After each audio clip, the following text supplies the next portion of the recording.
when you go into menopause, nagkakaroon ka ng tinatawag na osteoporosis. Nagiging, hindi na siya matibay. Your bones are really prone to fracture. Okay? So, ang ginagawa, kaya importante po na magkaroon ng calcium supplement kasi yung calcium po kasi nanggagaling sa bone actually. So there's normal bone breakdown para mag-release ka ng calcium and phosphate. Ngayon, since osteoporotic ka na, kung mag-breakdown ka pa ng bones, hindi niya masusupplement enough yung calcium na kailangan ng katawan mo. That's why you need the calcium supplementation when you become menopause.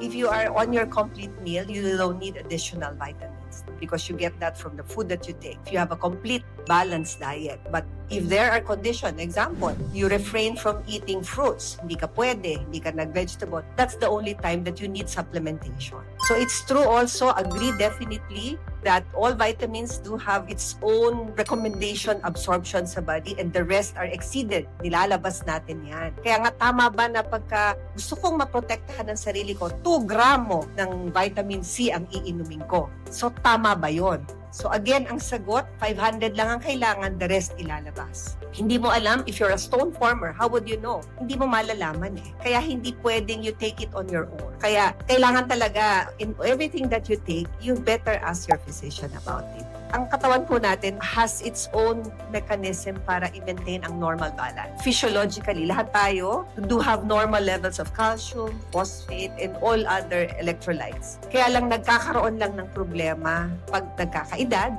menopause, if you develop, pneumonia, infection, sepsis, if you have diabetes, chronic kidney disease, dyan nagkakaroon ng hindi balance. Hindi lang niya nako-correct pag may other condition.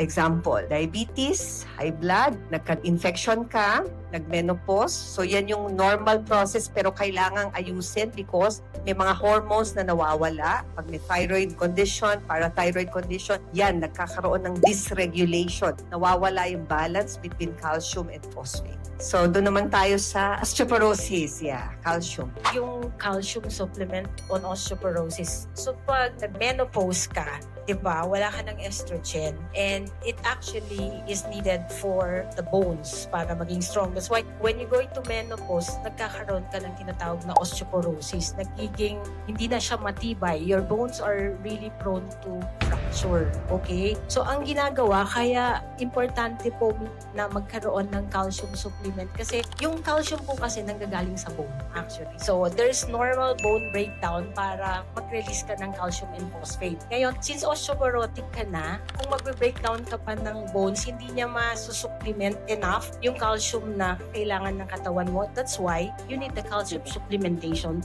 when you become menopause. Going back, so marami dito ang nag-menopause na pero siguro meron dyan na hindi pa nagme-menopause. A lot of symptoms, sabi ko nga in the social media, ang nag-hit lagi would always be perimenopause. Kasi that's always the gap, hindi na pag-uusapan madalas ang perimenopause. And meron kaming segment ni Dr. Nitz about symptoms. Palpitation, hinihingal, akala mo may sakit sa puso, etc. Mood swings, hindi nakakatulog, So, hot flashes, And we always think, kasi pa-menopause ka na. Pero may mga patient kasi, even after menopause, they still experience the symptom. Diba? Tapos na yung regla, pero meron pa rin siya palpitation, nagka-hot flashes, etc. Can you still point it to hormonal change? Yes, you can, but the one thing that you have to do is make sure that it's not another problem. Kasi minsan ang nangyayari, lahat ng nararamdaman natin, sinasawalang bahala natin, di ba? Parang sinasabi natin, it's part of getting old. Yung hindi natin pagtulog, yung hindi natin maayos na pagkain, yung mga mood swings natin, especially if it refers to the heart, yung mga palpitations, mga ganyan, you cannot always attribute all those things to your perimenopausal changes that happens. Siguro mas maganda, you consult an OB and then if the OB will be able to rule out na wala kang problema, then that's the time you need Dr. Cynthia for you to be able to further work out kung ang problema ba ay totoong nasa puso or hindi. Exactly. Kadalasan kasi, the urgency of seeing a cardiologist is there. Mas gustong magpatingin sa cardio more than the OB. Bakit? Kasi mas takot silang mamatay, magkasakit sa puso, ma-stroke, etc. Pero sa OB, okay, chill-chill lang yan. Hindi sasabihin na OB, may mangyayari sa'yo. Pero sa cardio sila nagpupunta kasi nga, takot sila na baka may sakit sila sa puso. So, it's not bad. Tama po yun. No? Tamang pumunta ka sa cardio to rule out organic cardiovascular disease. Pero it's good thing that we have such kind of a forum, no, na nakikita sa social media para at least yung mga babae hindi na natatakot. Kadalasan kasi they are fearful na baka nga sa puso ito. But once you already determine na baka hormonal to, parang mas nakakalma sila. Tama ba ako? Nakakalma yung mga babae kapag usapan na, it's hormonal, it's hormonal. Pero yung sinasabi ko na nag-menopause na, tapos na yung regla, 55, 56, they still feel different. Palpitation, hot flashes, will still be hormonal, pwede, pero kailangang alamin mo na hindi cardiovascular kasi that's beyond menopause. So may chance ka nang magkaroon ng sakit sa puso pag po nag-menopause. Diba? That's what we're really advocating. Maaga pa lang, alamin mo, risk mo. Pag nakita mo, i-control mo kasi by the time that you are into menopause, nasa high risk ka na for cardiovascular disease. Now, marami rin tanong pala sa social media, meron bang gamot? No? Pagkadalasan niyan, ano po bang pwede namin gawing medicine, supplement to prevent the perimenopausal hot flashes, palpitations? Ang laging tanong ay, kailangan ba namin ng gamot pag nakakaramdam kami ng mga ganong simptomas? Actually, it's always a case-to-case basis. Since I said a while ago, it's supposed to be a normal thing that happens when you age, di ba? Eventually kasi, hindi mo kailangan lahat ng nararamdaman mo ay kailangan may gamot. You can always do something like change your lifestyle probably. Kain ka ng mga pagkain na mataas din, pwedeng mag-provide ng estrogen. Yung kagaya ng tofu, ano ba mataas sa estrogen? So you change your diet, that can be. Yung mga problema naman sa hot flashes, that only starts dun sa perimenopausal age. Eventually, nawawala po siya. Hindi ko po alam kung napansin nyo yun, pero ang onset kasi ng hot flashes, nangyayari yan, mapapansin nyo pag nag-irregular na yung regla nyo. Kahit nasa aircon na room kayo, pinagpapawisan kayo, or early in the morning, pagkising sa umaga, yan, dun kayo pinagpapawisan. But eventually, the hot flashes would go away. So I don't think you will be needing medication for such thing unless may mga patients po talaga na magkukonsulta na, Dok, bakit ganun? Pagkising ko pa lang sa umaga, as in basang-basa yung damit ko sa pawis. Ganyan. So yun yung mga pasyenteng mangangailangan po ng gamot. Pero kung sa kagaya natin na natotolerate po natin yung signs and symptoms, I don't think we need to take medications for that because that's supposed to be going to be normally happening to you. Calcium is necessarily needed by the body, no? But as you know, as women, so they deplete din siya in time, especially if you're going into the perimenopause, menopause, and that's one of the accelerated conditions sa mga babae para mag-early osteoporosis. So bakit natin kailangan malaman ano ba ang osteoporosis? Kasi ito ang magiging dahilan para madali kang pumukot, liliit, high risk for fracture. Kaya importante maaga pa lang, di ba, increase calcium intake. Now, it's not always vitamins ang sagot, no? Minsan, you really need to start with your lifestyle as well. So, sabi nga namin, encourage more milk. Pero syempre, kadalasan mga pasyente, they would always say, lactose intolerant. That's why you need supplementation such as calcium, no? To somehow supplement you to prevent you from bone loss. Actually, if you go into perimenopause kasi is you still have your menses but sometimes it manifests as irregular na hindi na siya yung every month or sometimes you can have it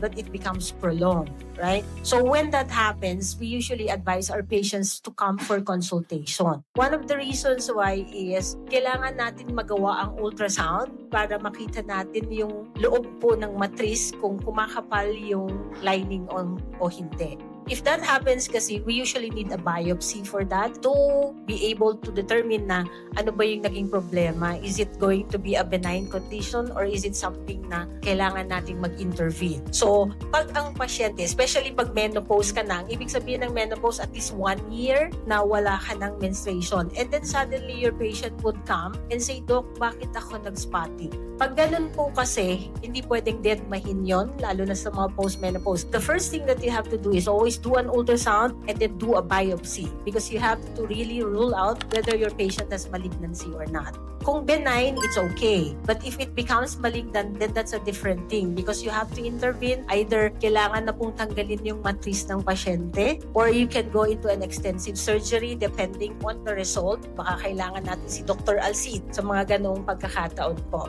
Yun namang pinag-uusapan na osteoporosis, pag nag-perimenopause po kasi, pumapalyan na yung levels ng hormones natin. Kaya po nagmamanifest din siya as irregular menstruation. Yun po ay bumababa na yung estrogen natin. Kailangan po kasi natin yung estrogen para sa normal development ng bones natin. So kung bababa po yung estrogen level, nagiging porous po kasi yung bone structure. That's why you become osteoporotic when you start at perimenopause. So ano po ba yung pwedeng gawin? That's one of the things na minsan hindi natin maiwasan because perimenopause is supposed to be a normal thing that happens in women. Lahat po naman tayo kasi we go through that stage. We actually do not consider it as a disease. It's supposed to be something that is normally happening, something that we need to embrace kasi parte yan ng ating pagiging babae. Tumadagdag po yung edad natin. So ano po ba yung pwede nating gawin? Una sa lahat, pwede po tayo mag-calcium supplement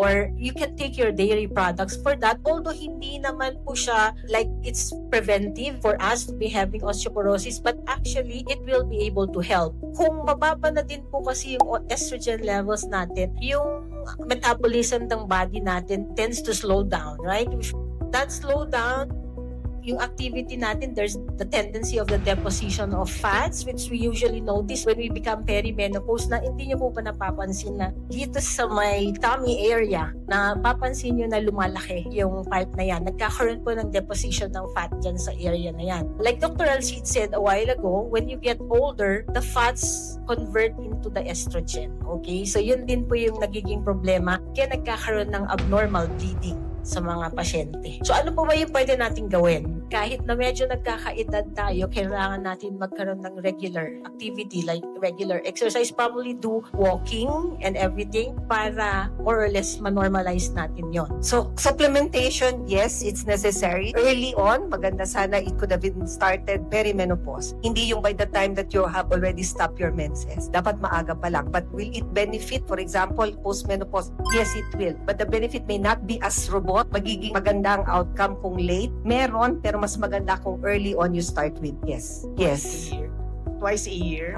So, medyo late. Siguro past 60 and above na. Yeah. Mga injectable, alendronic. Yeah, alendronic. Yun, kasi nga, they were started late eh. Dapat talaga early on, you start on the perimenopause period. Para before ma-deplete, no? Yung calcium deposition, etc. Then, nasimulan na yung calcium supplementation. How young po ba dapat na magpapa-HPV vaccine? And sa mga perimenopausal po ba, required pa rin po bang magpa-check up muna bago magpa-HPV vaccine?